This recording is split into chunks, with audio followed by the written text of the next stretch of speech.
Hello friends, मैं आप सब लोगों का अपने इस एजुकेशनल चैनल पे हार्दिक अभिनंदन करता हूं।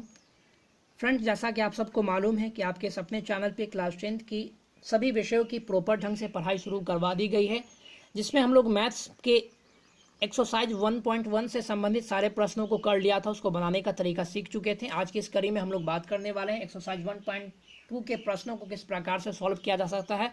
स्पेशली आज के इस वीडियो में मैं आप लोगों को एक्सरसाइज 1.2 के 1 नंबर में जितने भी सारे प्रश्न हैं उसको बनाने का मैं आप लोगों को प्रोसेस बताने वाला हूं। तो सवाल आपके सामने कहता है, निम्नलिखित संख्याओं को अभाज्य गुणनखंड के गुणनफल के रूप में आप लोगों को व्यक्त करना है। तो सबसे पहले बात यह समझ लेते हैं कि अभाज्य संख्याएं क्या होती हैं, तभी जाकर के आप इसको बना सकते हैं या आप इसको समझ सकते हैं। तो अभाज्य संख्या के अगर कंसेप्ट को समझा जाए तो सबसे पहले समझ ले, वैसे सभी संख्याएं जिनके केवल और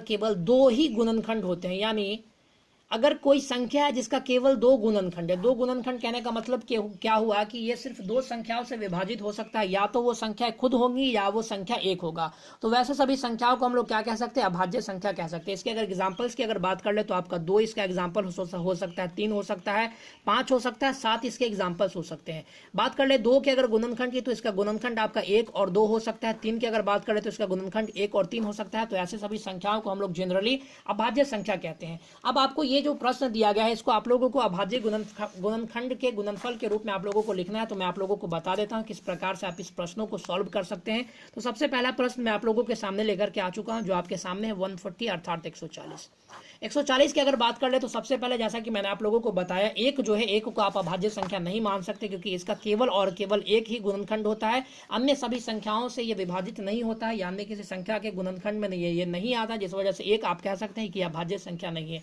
यह सारी संख्या आपके अभाज्य हो सकती है।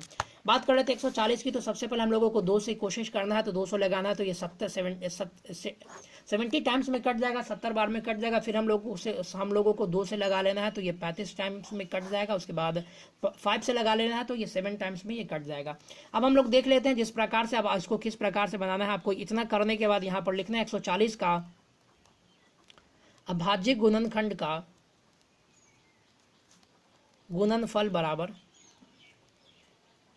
यहां पर आपके सामने जो भी संख्याएं निकल के आई हैं, यानी यहां पर आपके सामने जो भी संख्याओं से आपने इस पर भाग लगाया वो सबको क्या करना है, आपको मल्टीप्लिकेशन का साइन देकर के लिख देना है। 2 × 2 × 5 × 7, इतनी बातें आपको लिख देनी है। अब यहाँ पर क्या आपको लिखना है, देखिए यहाँ पर आपको संख्याएं गिननी है। देखिए इसमें 2 कितनी बार आया है, तो 2 आपका 2 बार आया है, तो 1 2 लिखना है, इसको आपको पावर 2 देना है, इसको आपको घातांकीय रूप में लिख देना है। 5 सिर्फ एक बार आया है तो या तो आप 5 सिंपल लिख दें या इस पर पावर 1 दे दें, दोनों सही है, इसमें किसी भी प्रकार का कोई दुविधा नहीं है। 7 भी एक बार आया तो या तो आप 7 लिख दें या इस पर पावर 1 दे दे, तो आप इस प्रकार से इसको बना सकते हैं। तो यह आपके पहले नंबर प्रश्न का आंसर हो गया। अब देख लेते हैं एक्सरसाइज 1.2 के पहले नंबर क्वेश्चन का दूसरा नंबर क्वेश्चन। तो 156 आपके सामने कहता है, इसको भी सेम उसी प्रोसेस से हम लोगों को बनाना है। तो मैं आप लोगों के सामने इसको बता देता हूं। इसमें हम लोग 2 से लगाएंगे, तो इसमें हम लोग 2 से लगाएंगे तो ये आपका कह सकते हैं कि 78 टाइम्स में ही कट जाएगा। फिर आपको इसमें 2 से लगा देनी है, जो आपका मुख्य रूप से कट जाएगा 39 टाइम्स में। अब यहाँ पर देखिए फ्रेंड्स, अब ये 2 के टेबल में ये नहीं आता है 39, तब हम लोग को इससे अगली वाली संख्या से कोशिश करना है। तो 2 के बाद 3 आता है, तो हम लोग यहाँ 3 से कोशिश करेंगे तो 13 टाइम्स में 13 बार में ये कट जाएगा। अब आपको सेम वही प्रोसेस करना है। 156 का अभाज्य गुणनखंड का गुणनफल बराबर, जो भी संख्याएं आई हैं उसको लिख देना है। यहाँ पर देखिए, इसको मैं आप लोगों को बता देता हूँ, जो भी आई है उसको 2 × 2 × 3 × 13 आप लोगों को लिख देनी है। उसके बाद जो भी संख्याएं एक से ज्यादा बार रिपीट हुई है उसको घातांकीय रूप में व्यक्त कर देना है। तो देखिए 2 बार रिपीट हुआ है, 3 एक बार ही आया है, 13 जो है एक बार ही आया है। तो आप जो है इन सभी संख्याओं को इस प्रकार से लिख सकते हैं। तीसरे नंबर प्रश्न की ओर बढ़ते हैं। तीसरा नंबर क्वेश्चन हम लोग देख लेते हैं, जो कि आपके सामने है 3825।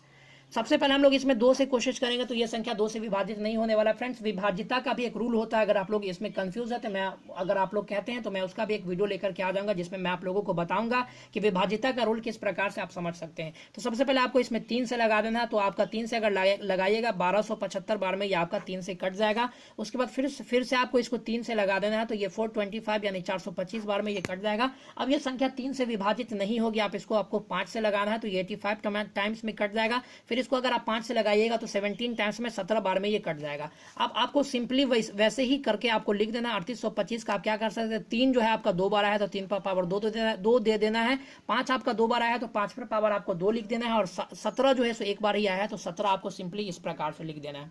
बढ़ते हैं अपने अगले क्वेश्चन की ओर, जो कि हमारा 4 नंबर का क्वेश्चन है, जो कि 5005 है। इसको भी हम लोग जो है बना लेते हैं, इसको समझने का तरीका देख लेते हैं। सबसे पहले हम इसमें 5 से कोशिश करेंगे, 5 से लगाएंगे तो ये हमारा 1001 बार में कट जाएगा। फिर ये 5 से अब ये संख्याएं नहीं लगेगी, फिर अब हम लोग इसको 5 से नहीं लगे तो फिर आप लोगों को 6 से ट्राई नहीं करना, क्योंकि 6 एक प्रकार की अभाज्य संख्या नहीं है। 7 से ही हम लोग देखेंगे। क्यों देखेंगे? क्योंकि 7 एक प्रकार की अभाज्य संख्या और हम लोगों को अभाज्य गुणनखंड के गुणनफल के ही रूप में लिखना है। तो अब हम लोग क्या करेंगे, यहाँ पर इसको 7 से अगर डिवाइड करते हैं तो 143 टाइम्स में यानी 143 बार में ये कट जाता है।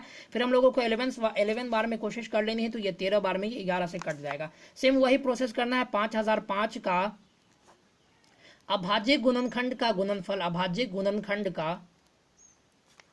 गुणनफल बराबर दे देना है, और जो भी संख्याएं आपके सामने निकल करके आए हैं 5 × 7 × 11 × 13 ये लिख देना है। अब ये कोई भी संख्या इसमें रिपीट नहीं हुआ तो आपकी इसी प्रकार से आप इसको लिख सकते हैं या इसको आप बना सकते हैं। देख लेते हैं हमारा अंतिम जो प्रश्न है, जो कि 5वें नंबर का है, 7429। इसको हम लोग किस प्रकार से बना सकते हैं।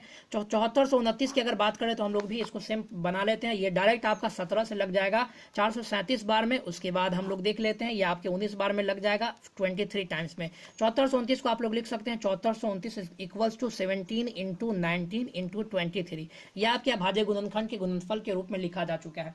अगर आप लोग इस वीडियो के कमेंट बॉक्स में ऐसा लिखते हैं कि सर विभाज्यता का रूल बता दिया जाए, किस प्रकार से हमको पता चलेगा कि आने वाली संख्याओं में किस संख्या से भाग लगेगा या किस संख्या से नहीं लगेगा, तो उस पर भी एक स्पेशल वीडियो बना करके अपलोड करवा दिया जाएगा। लेकिन इस वीडियो का टारगेट है कि आप लोगों को 100 से ज्यादा लाइक करना है, और अगर आप लोग 100 से ज्यादा लाइक तक पहुंचा देते हैं और अगर आप लोग डिमांड करते हैं तो मैं आप लोगों के लिए वो स्पेशल वीडियो भी लेकर के आ जाऊंगा। तो मिलते हैं अगले वीडियोज में, तब तक के लिए धन्यवाद। जितने भी चीजें इस पर प्रोवाइड करवा दी गई हैं उनसे आप अपने सिलेबस को पूरा करें। Thank you very much. मिलते हैं अगले वीडियोज में, तब तक के लिए धन्यवाद। God bless you all.